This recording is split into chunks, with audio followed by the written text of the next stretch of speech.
Hi all, ಈ ವಿಡಿಯೋದಲ್ಲಿ ಕಾಜಿವೀಟ್ ultra ಜೆಲ್ನ ಬಗ್ಗೆ ಇನ್ಫಾರ್ಮೇಷನ್ ಕೊಡ್ತಾ ಇದ್ದೀನಿ. ಈ ಜೆಲ್ನ ಏಕೆ ಯೂಸ್ ಮಾಡ್ತಾರೆ ಅಂದರೆ hyper pigmentation, dark spots, dark ಸರ್ಕಲ್ಸ್ನ ರಿಮೂವ್ ಮಾಡಲು ಈ ಕ್ರೀಮ್ನ ಬಳಸುತ್ತಾರೆ. ಮತ್ತು ಸ್ಕಿನ್ನ ಬ್ರೈಟ್ ಮಾಡಲು, ಸ್ಕಿನ್ ಟೋನ್ನ ಇಂಪ್ರೂವ್ಮೆಂಟ್ ಮಾಡಲು ಮತ್ತು ಸ್ಕಿನ್ನ ಮಾಯಿಶ್ಚರೈಸ್ ಮಾಡಲು ಕೂಡ ಸಹಾಯ ಮಾಡುತ್ತದೆ. ಈ ಕ್ರೀಮ್ನ ಹೇಗೆ ಯೂಸ್ ಮಾಡಬೇಕಂದ್ರೆ, ಮೊದಲು ನಿಮ್ಮ ಫೇಸ್ನ ಕ್ಲೀನ್ ಮಾಡ್ಕೊಳ್ಳಿ. ಅದು ಡ್ರೈ ಆದ ಮೇಲೆ ಈ ಕ್ರೀಮ್ನ ಅಪ್ಲೈ ಮಾಡಿ.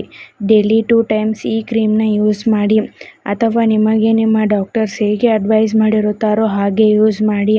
ಈ ಕ್ರೀಮ್ ಹೇಗೆ ವರ್ಕ್ ಮಾಡುತ್ತೆ ಅಂದರೆ, ಇದರಲ್ಲಿ ಗ್ಲೈಕೋಲಿಕ್ ಆಸಿಡ್, ಕಾಜಿಕ್ ಆಸಿಡ್, ಆರ್ಬ್ಯುಟಿನ್, ಮ್ಯೂಲ್ಬೆರಿ, ನಿಯಾಸಿನಮೈಡ್, ಆಕ್ಟಿನೋಕ್ಸೇಟ್ ಎಂಬ ಮೆಡಿಸಿನ್ಸ್ ಇವೆ. ಗ್ಲೈಕೋಲಿಕ್ ಆಸಿಡ್ ಇದು ಒಂದು ಆಂಟಿ ಆಕ್ಸಿಡೆಂಟ್ ಮೆಡಿಸಿನ್ ಆಗಿದೆ, ಸ್ಕಿನ್ನ ಮಾಯಿಶ್ಚರೈಸ್ ಮಾಡಲು ಸಹಾಯ ಮಾಡುತ್ತದೆ. ಆಕ್ಟಿನೋಕ್ಸೇಟ್ ಮೆಡಿಸಿನ್ ಇದು ಸನ್ ಡ್ಯಾಮೇಜ್ ಸ್ಕಿನ್ನ ರಿಪೇರ್ ಮಾಡಲು ಸಹಾಯ ಮಾಡುತ್ತದೆ.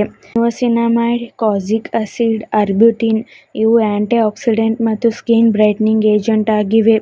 ಇವು ಸ್ಕಿನ್ನ ಬ್ರೈಟ್ ಮಾಡಲು ಸಹಾಯ ಮಾಡುತ್ತವೆ. ಮ್ಯೂಲ್ಬೆರಿ ಮೆಡಿಸಿನ್ ಇದು ಸ್ಕಿನ್ನ ಸ್ಮೂತ್ ಮಾಡಲು ಸಹಾಯ ಮಾಡುತ್ತದೆ. ಈ ಕ್ರೀಮ್ನ side effects: skin burning, irritation, skin redness ಹೀಗೆ ಮೈನರ್ ಸೈಡ್ ಎಫೆಕ್ಟ್ಸ್ ಆಗುತ್ತದೆ. ನಿಮ್ಮ ಸ್ಕಿನ್ಗೆ ಈ ಕ್ರೀಮ್ ಅಡ್ಜಸ್ಟ್ ಆದ ಮೇಲೆ ಈ ಸೈಡ್ ಎಫೆಕ್ಟ್ಸ್ ಎಲ್ಲ ಡಿಸಪಿಯರ್ ಆಗುತ್ತದೆ. ಒಂದು ವೇಳೆ ಹೀಗೆ ಲಾಂಗ್ ಟರ್ಮ್ ಆಗಿ ಕಾಣಿಸ್ಕೊಳ್ತಾ ಇದ್ರೆ ಕೂಡಲೇ ಡಾಕ್ಟರ್ಸ್ನ ಕನ್ಸಲ್ಟ್ ಮಾಡಿ. ಈ ಜೆಲ್ನ ಸೇಫ್ಟಿ ಅಡ್ವೈಸ್: ಚಿಕ್ಕ ಮಕ್ಕಳಿಗೆ ಯೂಸ್ ಮಾಡುವ ಮೊದಲು ಡಾಕ್ಟರ್ಸ್ನ ಕನ್ಸಲ್ಟ್ ಮಾಡಿ ಯೂಸ್ ಮಾಡಿ. ಡಾಕ್ಟರ್ಸ್ ಅಡ್ವೈಸ್ ಮಾಡಿದರೆ ಮಾತ್ರ ಈ ಜೆಲ್ನ ಯೂಸ್ ಮಾಡಿ. ನೀವೇ ಸೆಲ್ಫ್ ಮೆಡಿಕೇಷನ್ ಆಗಿ ಯೂಸ್ ಮಾಡಬಾರದು. ಡಾಕ್ಟರ್ಸ್ ಹೇಳದೇನೆ ಲಾಂಗ್ ಟರ್ಮ್ ಆಗಿ ಈ ಜೆಲ್ನ ಯೂಸ್ ಮಾಡಬೇಡಿ.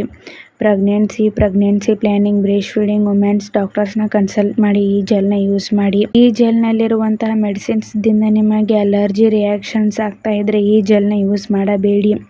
ಮತ್ತು ಯಾವುದೇ ಮೆಡಿಸಿನ್ ತೆಗೆದುಕೊಳ್ಳುವ ಮೊದಲು ಡಾಕ್ಟರ್ಸ್ನ ಕನ್ಸಲ್ಟ್ ಮಾಡಿ. ಈ ವಿಡಿಯೋ ನಿಮಗೆ ಇಷ್ಟ ಆಗಿದ್ರೆ ಲೈಕ್ ಮಾಡಿ, ಕಮೆಂಟ್ ಮಾಡಿ, ಶೇರ್ ಮಾಡಿ. Thank you.